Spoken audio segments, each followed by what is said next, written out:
Number one. Ni longtemps, longtemps, longtemps. Trop longtemps, longtemps, longtemps. Toute la semaine, c'est toujours celle tralala. Ni longtemps, longtemps, longtemps. Trop longtemps, longtemps, longtemps. Si moi pas ouké, moi pas ouké, moi qui malade.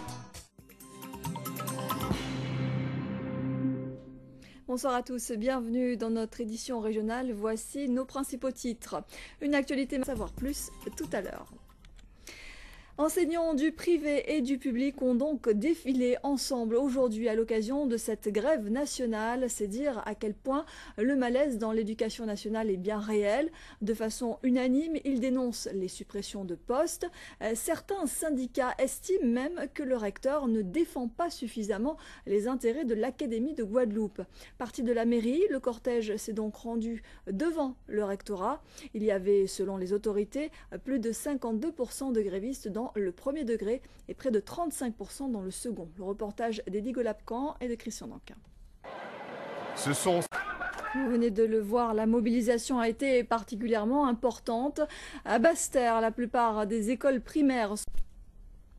Autre illustration de cette journée de mobilisation, à Saint-Martin, les syndicats de l'éducation ont également participé à un défilé.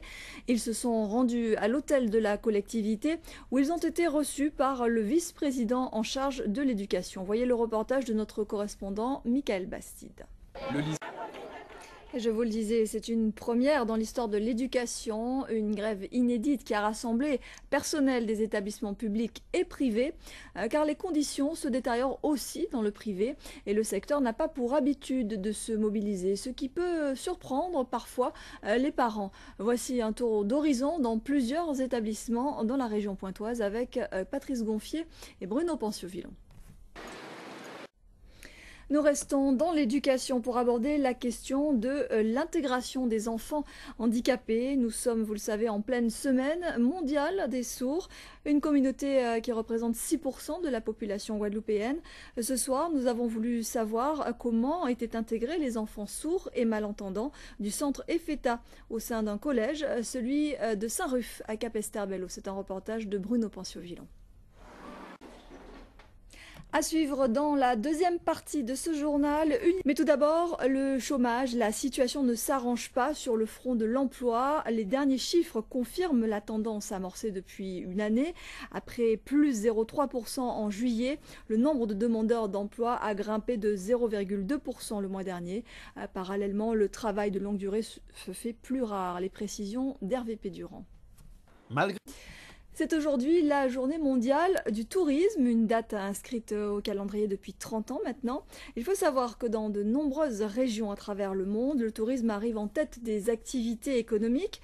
Chez nous, la présidente du comité des îles de Guadeloupe, Josette Borel-Lincertin, organisait une conférence de presse aux côtés du vice-président de l'Ordre des experts comptables pour rappeler toute l'importance de ce secteur sur le plan social, économique, culturel, mais aussi politique. On les écoute, ils sont interrogés par Bergette de Saint-Jacob et Daniel Quérin. Le tourisme. Et dans le prolongement de cette journée, les journées de l'entreprise qui auront lieu vendredi et samedi au WTC de Jarry avec pour thème l'entreprise et le tourisme. Moins de pesticides dans l'agriculture. Depuis le scandale de la pollution des terres au chlordécone, il existe un véritable travail mené en faveur de la réduction de ces produits phytosanitaires.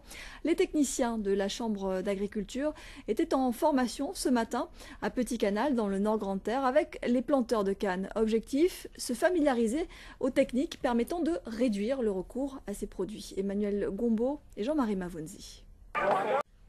Je vous le disais en titre, c'est une expérience inédite en Guadeloupe. Des scientifiques mènent une opération délicate. Ils ont profité de la ponte des coraux qui n'a lieu que quelques jours par an pour tenter une reproduction en aquarium. Rémi de France a suivi l'équipe pour nous. À suivre donc. Avant de refermer cette édition, je vous en rappelle l'une des principales 1% dans le premier degré.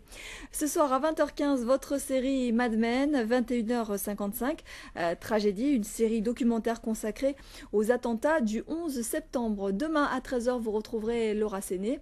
Nous on se donne rendez-vous à 19h30. Passez une très belle soirée sur Guadeloupe Première.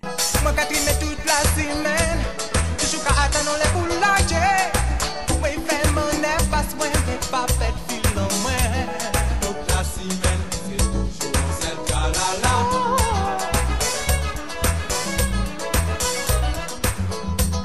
si moi pas ou